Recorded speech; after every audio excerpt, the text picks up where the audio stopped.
one at nailigtas ang bawat isa. Lumalabas Welcome sa One Tamad Recap. Ngayon ibubod natin ang part 2 ng Attack on Titan. Spoilers ahead. Watch out and take care. sa unang parte ng Attack on Titan, napasapanganib ang buhay ng sangkatauhan ng sirain ng dambuhalang Titan ang malaking pader, at inatake nito ang mga tao kung saan napakadaming mga namatay at napilitan ang mga tao lumipat sa Inner District. Sinubukang bawiin ng gobyerno ang Outer District mula sa mga Titan subalit nabigo sila. Sa huling sandali, ang ating bidang si Eren ay nagawang makapag-transform sa pagiging Titan at nailigtas ang bawat isa. Lumalabas na noong bata pa si Eren, pinag-eksperimentuhan siya ng kanyang ama kung saan tinurukan siya ng serum na may kakayahang mag-transform sa pagiging Titan. Nandoon din si Captain Soda at tinulungan maitago si Eren nang lusubin sila ng gobyerno para sunugin ang eksperimento ng kanyang ama. Kinuha ng mga sundalo ang mga magulang ni Eren at pinatay, habang si Eren naman ay tinago ni Captain Soda. Sinunog ni Commander Kubol ang laboratorio sabay umalis na rin si Captain Soda kasama si Eren. Lumipat ang eksena kung saan si Eren ay tinali ng mga sundalo. Pinaliwanag ni Commander Kubol na dapat nilang patayin si Eren sa lalong madaling panahon dahil malaki itong banta para sa kapakanan nila nang mapag-alaman nilang may kakayahan itong mag-transform bilang Titan. Iginiit ni Eren na katulad din nila siya na isang tao pero buo na ang desisyon ni Commander Kubol. Nang babarili na sana ng sundalo si Eren, lumapit si Armin para ipagtanggol ang kaibigan na sinasabing si Eren ang nagsagip sa kanila mula sa kamay ng mga Titans. Inassure niya sa commander na malaki ang mapapakinabang nila kay Eren dahil siya ang magiging panlaban nila sa mga Titan. Hindi rin pumayag si Captain Han sa pagpatay kay Eren dahil plano din nitong eksperimentuhan si Eren. Gayunpaman sa kabila ng pagmamakaawa ni Armin, inutos pa rin ng commander na barilin si Eren. Nang makita ito ni Mikasa, nilabas niya ang kanyang sandata at tinanong siya ni Commander Kubol kung bakit nito pinagtatanggol ang isang halimaw. Dahil sa lumalalang sitwasyon, pumagitna na ang dating kapitan na si Soda at sinimulan nitong ipaliwanag ang patungkol sa kapangyarihan ni Eren. Sinabi niyang kayang kontrolin ni Eren ang sarili sa pagiging Titan pero nawawala ito habang tumatagal. Bago pa siya makapagpatuloy sa pagpapaliwanag, binaril siya ng isang sundalo na agaran niyang ikinamatay. Bigla na lang, isang higanteng Titan ang nahulog at nabagsakan nito si Commander Kubol at iba pa. Pinagbabaril nila ang Titan pero tila ba mayroon itong mga armor sa katawan. Pagkatapos madali niya lang pinatay ang mga sundalo sabay kinuha si Eren. Sinubukan nilang atikihin ang batok ng Titan pero nasangga niya ito, nangangahulugang ang Titan na ito ay mayroong kamalayan. Tumingin ang Titan sa iba pang sundalo subalit dinipensahan naman sila ni Mikasa. Nakakagulat, tumitig lang ang Titan sa kanya at huminto na sa pag-atake. Pagkatapos ay umalis na ang Titan dala-dala si Eren. Matapos ng insidente, nag-utos si Captain Han na ipagpapatuloy nila ang pagsasaayos sa nasirang pader. Sa kabilang banda, nagising si Eren sa kakaibang silid na may tumutugtog na musika. Nagmasid siya sa paligid at tumambad sa kanya ang isang jukebox. Paghinto ng musika, narinig niya ang isang boses at ito pala ay walang iba kundi si Shikishima. Pinaliwanag niya na sinagip niya si Eren mula sa Titan na kumuha sa kanya pero nabigo daw siyang patayin ito. Pagkatapos ay pinakita sa kanya ni Shikishima ang video footage daang taon na ang nakalipas kung saan dito ipinapaliwanag ang pinagmulan ng mga Titan. Lumalabas na plinano ng gobyerno magsagawa ng super soldier weapon sa pamamagitan ng genetic engineering at nakagawa nga sila ng higanti na kilala ngayon bilang Titan. Gayunpaman, hindi na nila napigil ang pagkalat ng virus at kumalat ito sa buong mundo.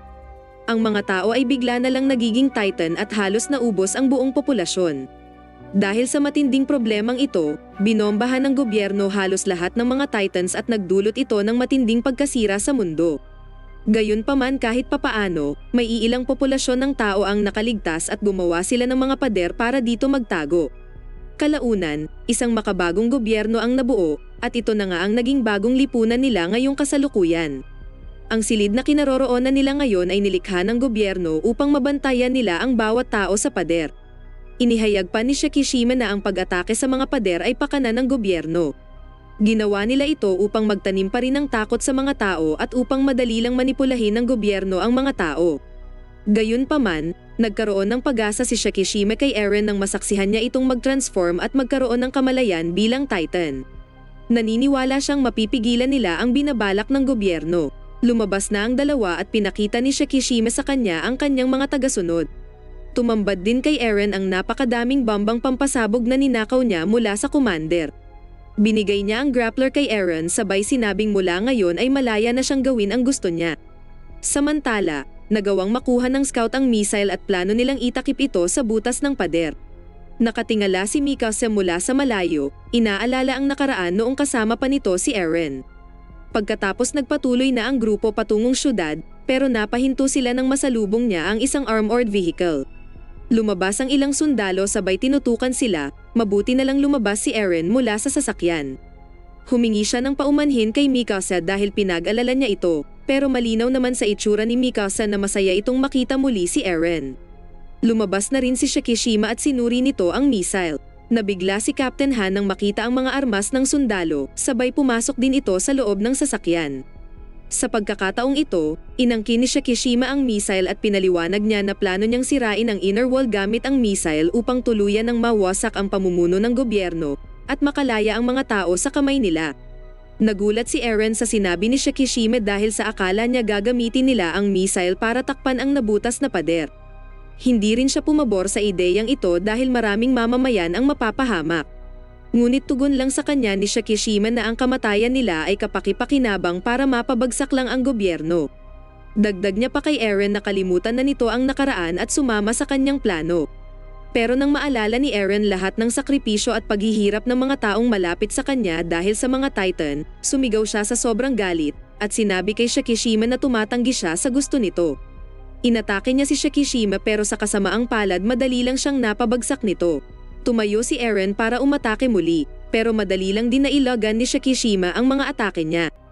Hinamon niya itong mag-transform sa pagiging Titan.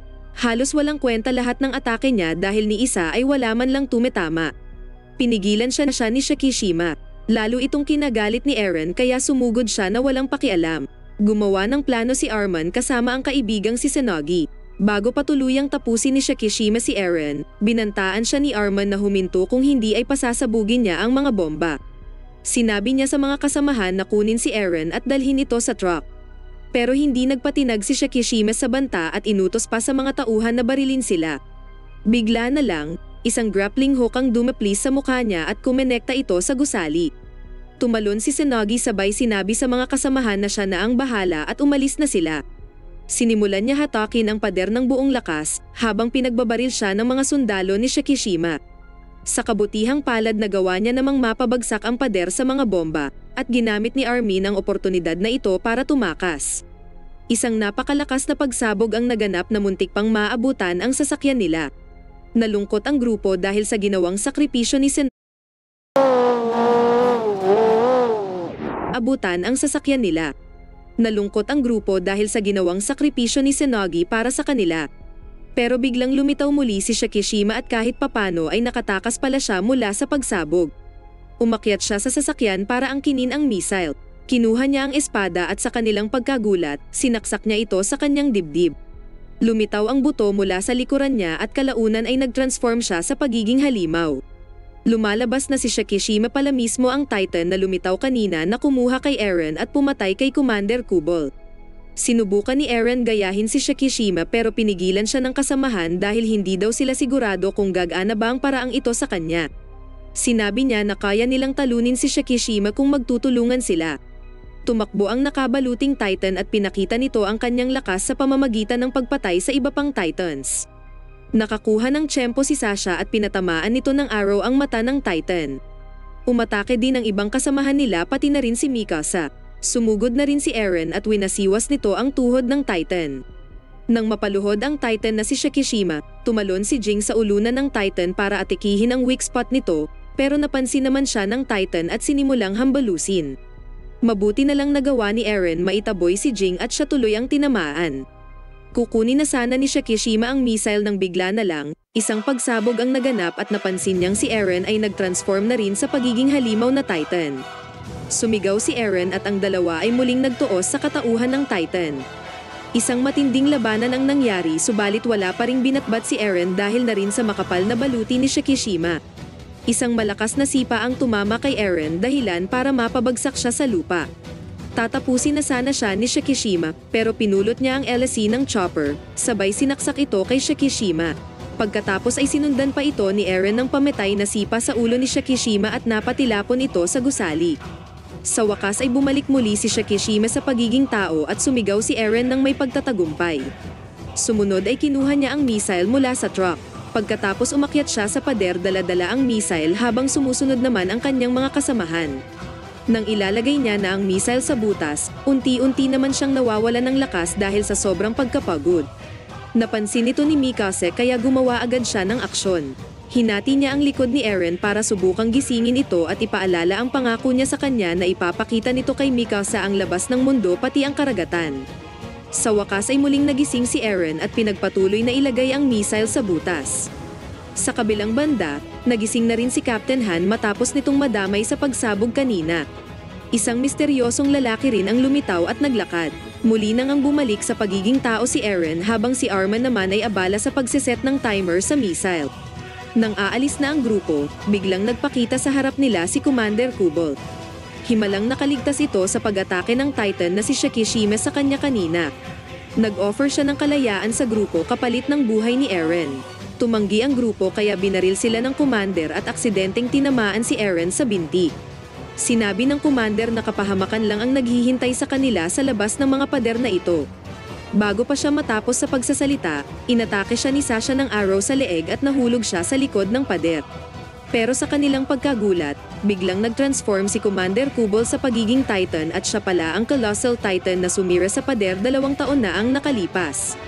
Sinimulang sugurin ng grupo ang Titan para maghigante, pero hirap sila dahil ang katawan ng Titan na ito ay naglalagablab sa init. Kinuha ng Titan ang missile pero patuloy pa rin sa pag-countdown ng oras. Umatake si Jing para pigilan ng Titan pero sa kasamaang palad ay pinatay siya ng Titan. Pagkatapos sinunod nito si Eren pero isang missile naman ang tumama sa Titan na inatake ni Captain Han. Patuloy pa rin kinuha ng Titan ang missile sa kabila ng injury niya at nagbigay naman ito kay Eren ng pagkakataon para makalapit sa kanyang batok. Hindi niya alintana ang init at umakyat sa ulunan ng Titan. Tumigil na ang oras sa missile pero sa kasamaang palad, hindi ito sumabog. Lumalabas na nagawa ng Titan masira ang detonator kaya nagtungo si Mikasa sa missile para ayusin ito pero hindi niya alam kung papaano. Sa kanyang pagkagulat, buhay pa pala si Shikishima at inatake niya si Mikasa. Nakiusap si Mikasa sa kanya sa huling pagkakataon na tulungan silang magapi ang Colossal Titan. Sa parehong sandali, nagawa ni Eren makapunta sa batok ng Titan sabay hinati ito. Sa kasamaang palad, nakuha siya ng kamay ng Titan bago pa niya tuluyang masagawa ang plano. Bago pa niya mapatay si Eren, ang Titan na si Shikishima ay nagmadaling umakyat dala ang missile, dahilan para bitawan ng Colossal Titan si Eren. Pagkatapos ay sumugod si Shikishima sa Colossal Titan at tinapon nito ang missile sa bunganga, at nagsanhi ito ng malaking pagsabog dahilan para ang dalawang Titan na si Shikishima at Commander Kubol ay tuluyan ng namatay sa pagsabog. Tuluyan na ring nasira ang pader habang si Eren naman ay nagmamadaling makaligtas sa pagguho. Mahuhulog na sana siya, mabuti na lang dumating si Mikasa para sagipin siya. Dahil sa mga naglaglagang debris, tuluyan itong natakpan ang butas sa pader. Nakaligtas ang dalawa sa pagkaguho at nakarating sila sa tuktok ng pader. Sobrang natuwa ang dalawa dahil sa wakas natupad na rin ang pangarap nilang masaksihan ang labas ng mga pader at sobrang namangha sa kagandahan ng tanawin at mga karagatan.